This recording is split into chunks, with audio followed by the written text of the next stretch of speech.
Corona में लाखों मरिए नंबर 13 आवे। इनका चक्कर बंद न होगा मौत तुझे खा जावे। इनका चक्कर बंद न होगा मौत तुझे खा जावे। होली गई सनीनो आवे फिर दिवाली आवे। अरे इनका चक्कर बंद न होगा मौत अमोल खा जावे। इनका चक्कर बंद न होगा मौत तुझे खा जावे। अगर पूरे दिन में एक बार भी ये ख्याल आ जाए तुम्हें कि हमें मरघट में जलना है तो परम पिता परमात्मा को तुम भूल ही नहीं सकते। सतवचन बोले। कोरोना में कितने लोग चले गए, न पता हमारी आपकी मंजिल कैसे होगी, किस मोड़ पे होगी। इसलिए हर कदम को वो समझ के रखो। आज परीक्षित ने जब सुना है कि हमें सर्प डस लेगा, उसी समय वैराग्य हो गया।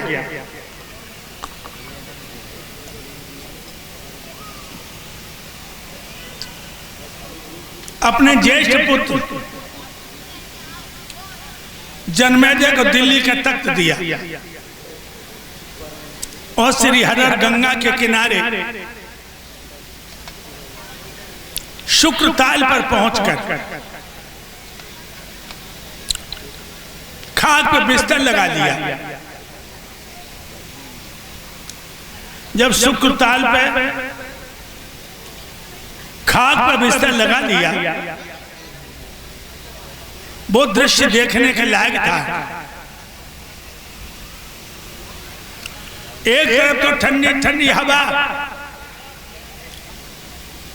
लहरा रही है और एक तरफ भोगी के सिर पे योग की कफनियां नजर आ रही है। जो राजा शुक्रताल पर राशि भेष में आता था, समय के चक्कर में महात्मा बन के आया। जो राजा रस भरे राग सुनता था, वो विराग विचार रहा है। जो राजा खजाने की मोहरें गिना करता था, वो मौत की घड़ियां गिन रहा है। मेरे भाइयों, ऋषियों को पता लगा कि शुक्रताल पर आ गए हैं परीक्षित। महात्माओं ने अपनी अपनी बणकुटियां छोड़ दी।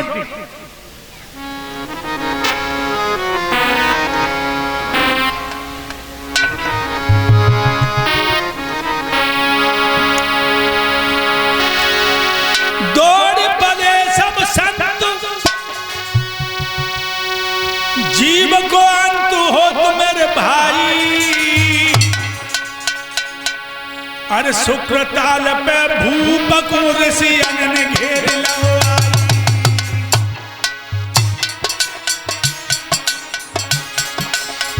अरे घेर लो आई, घेर लो आई, घेर लो आई, घेर लो आई।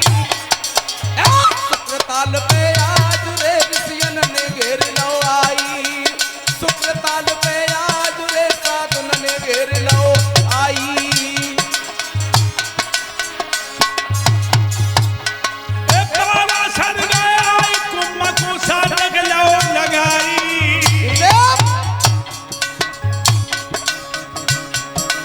अब होनहार बलवान रेना मिटते है मिटाई।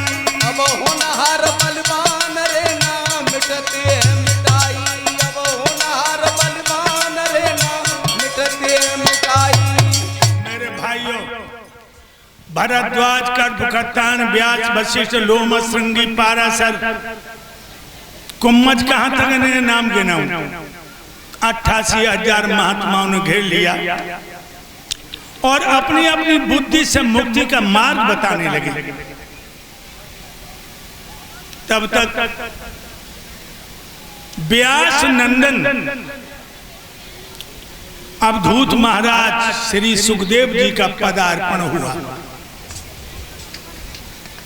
आज जो सुखदेव जी को देखा है, सभी महात्मा खड़े हो गए। नमो नमो निंदनम, नमस्कार गुरुदेव था। सबने प्रणाम किया। व्यास ने भी अपने पुत्र को प्रणाम किया। जब व्यास ने प्रणाम किया है, महाराज परीक्षित को बहम का बुखार बढ़ा। परीक्षित कहने लगे, महाराज पाराशर बोले, मैं जानता हूं कि तुम बहम के शिकार हो चुके हो, बहम का बीछी चढ़ गया तुम्हें, कहो खुल के कहो। परीक्षित बोले, महाराज ये तो हमने देखा है पुत्र पिता को प्रणाम करता है, यहां मैं देख रहा हूं कि पिता पुत्र को प्रणाम करता है। भाइयों,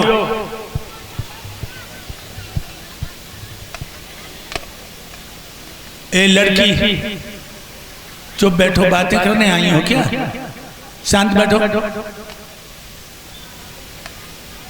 पाराशर जी कहने लगे, हे राजा परीक्षित,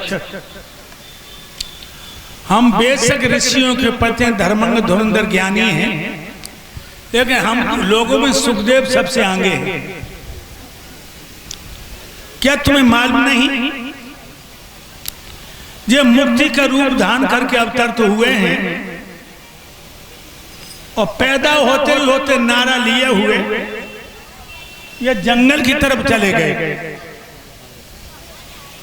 खान से अगर हीरा में निकलता है वो मान पा जाता है, मिट्टी मिट्टी रह जाती, हीरा हीरा कहलाता है। परीक्षित तेरी किस्मत खुल गई,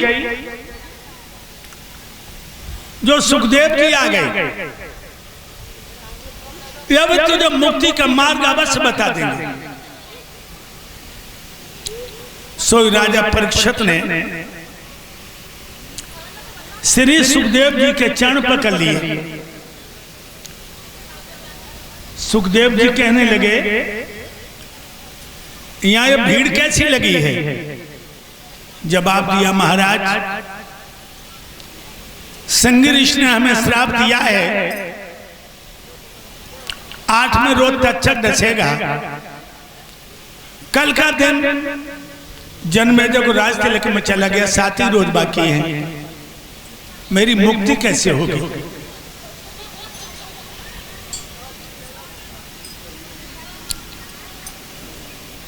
सर्प का डसा हुआ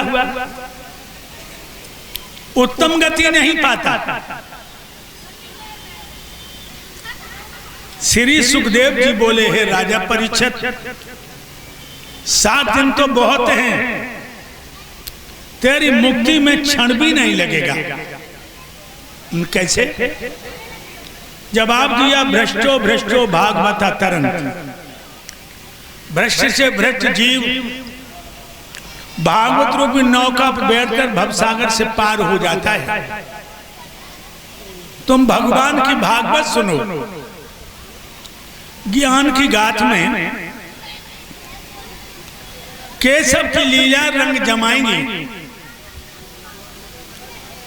और मूल को सींचोगे, शाखाएं अपने आप सिंच जाएंगी। परीक्षित कहने लगे, अगर महाराज भागवत सुनने से मुझे मुक्ति मिल सकती है तो आप हमें भागवत सुनाओ। श्री सुखदेव जी बोले, हे राजा परीक्षित, भागवत तो हम सुनाएंगे, लेकिन भागवत सुनी कैसे?